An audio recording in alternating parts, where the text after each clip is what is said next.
अति सहज मुझे बनई जय जगन्नाथ सांग आपण मानक मोर किचन को स्वागत। एबे हमें फास्ट मटन को भल कर धोई नवा। मटन आमर फ्रेश अच्छे केमती जाना ना आमर मटनटा रेडिश देखा तो आम जान फ्रेश अच्छे। तो ये आम भल भाव धोई नवा।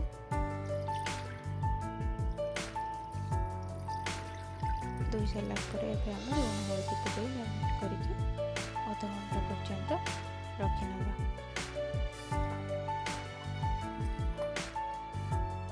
यदि आपण मन मोर वीडियो पसंद आसे तो प्लीज मत सपोर्ट करंतु।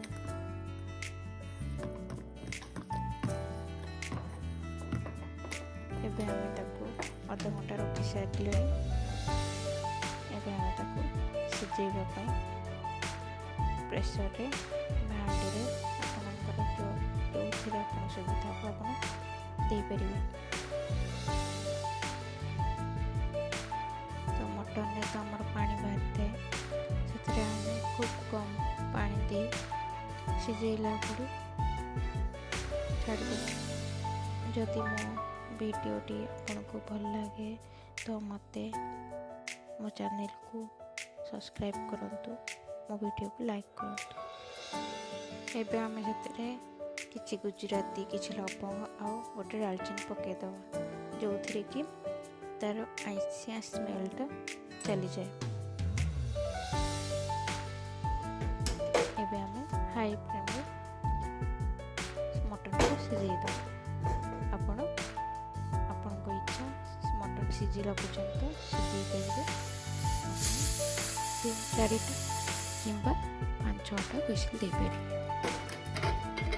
चलो देखिए आम मटन टी केमती होइछि सिझिछि कि नहीं।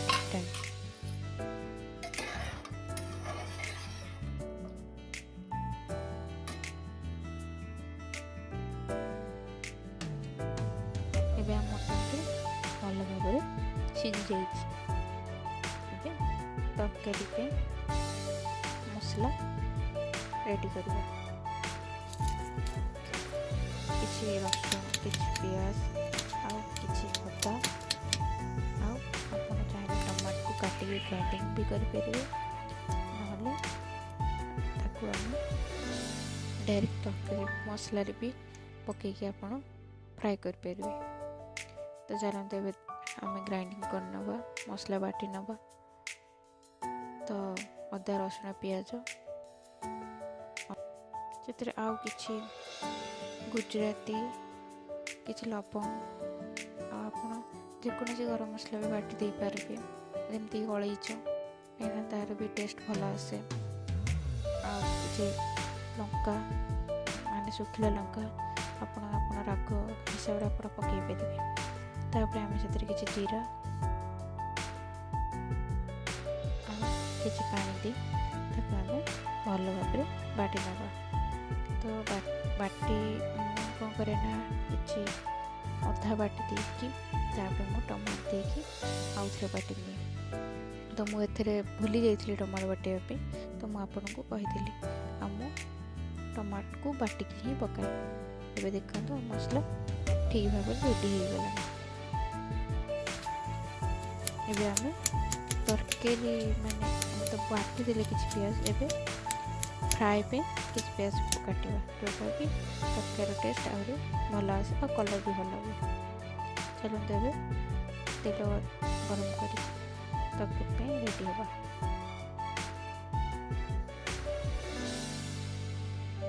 एबे हम तेल तो गरम ही आसलानी। एबे सेथिरे हमें डालचीन तेजरात पत्र को पकेकी भल भाव गरम हवा को छाड़ीदवा जो थी कि तरकारी भल बास्ना आसे। एबे आम कटा हुई पियाज को पकईना पियाजटा टिके ब्राउन ब्राउन है पर्यंत भाजवा। एबे तो आमर पियाजटा आस्ते आस्ते ब्राउन हो आसलानी।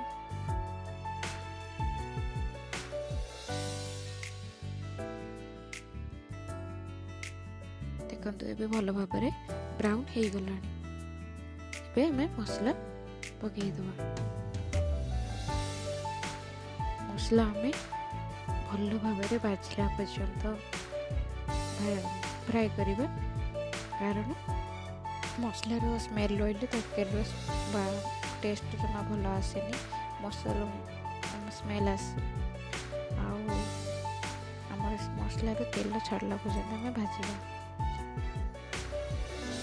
एबे आम लुण स्वाद अनुसार लुण मुझे मैग्नेट करके रखी जो मटन से लुण पकई तो मु मसला को देखिए लुण पकईली आ हल्दी लका गुंड आपन चाहिए तो आपण हिसाब लका गुंड पकई पारे कलर पे।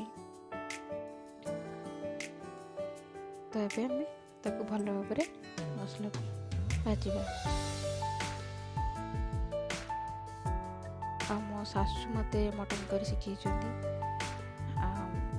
बहादुर काम नुहे कि सासु भल रोषे करती मटन बढ़िया करती।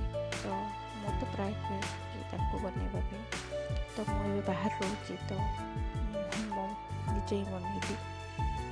आपको मो छोट चेष्टा आपको देखली। एबे आम भीतर मीट मसला पकई सारी। एबे मसला हो आसला टिके पर आम भीतर सिझा होता मटन आम पकईद।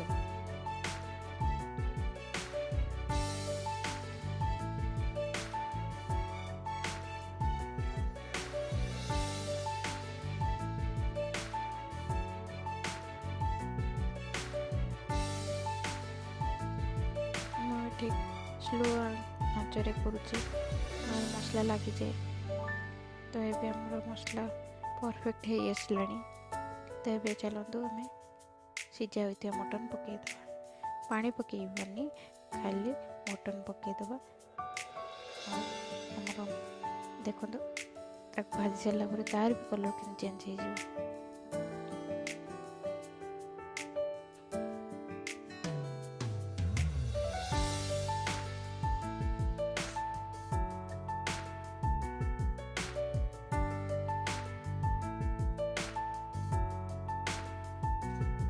मटन को मसला दे भाजले भी मटन देहरे भी से मसला जो रही माने सोक करना से तार भी टेस्ट आस।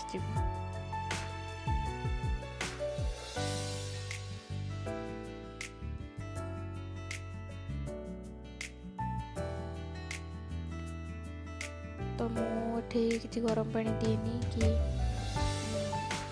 एक्स्ट्रा कच्चा माने ठंडा पानी भी दिएनी। से सिझा होता मटन में से पानी में दे दिए तार भी टेस्ट भल आसे। तो मटन तो मसला ठीक ठाक भाजी गला मुझे पानी देदेवी।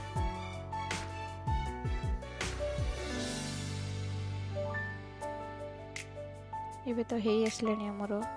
तो ये आम पानी देदेबा।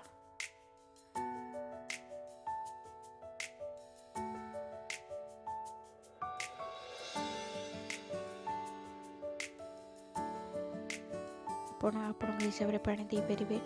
मो हजबैंड को तो झोल पसंद नुहे तो मो कषा टाइप करे बट आज मु पानी दे देजी। तो आस्ते आस्ते मटन हो आसला। तो टिके सिझीगला मुझे बंद करदेवी। आम मटन हो सारा। ये चलते आम फाइनाल टच दबा। से आम कि धनिया पत्र आउ कि गरम मसला पकईदबा। तो आमिष माने तो गरम मसला निहाती दरकार। तो आपण हिसाब रे गरम मसला पकई पारे। एबे आम तरकारी हो गला। धन्यवाद मो वीडियो लास्ट पर्यंत देखिथिबार।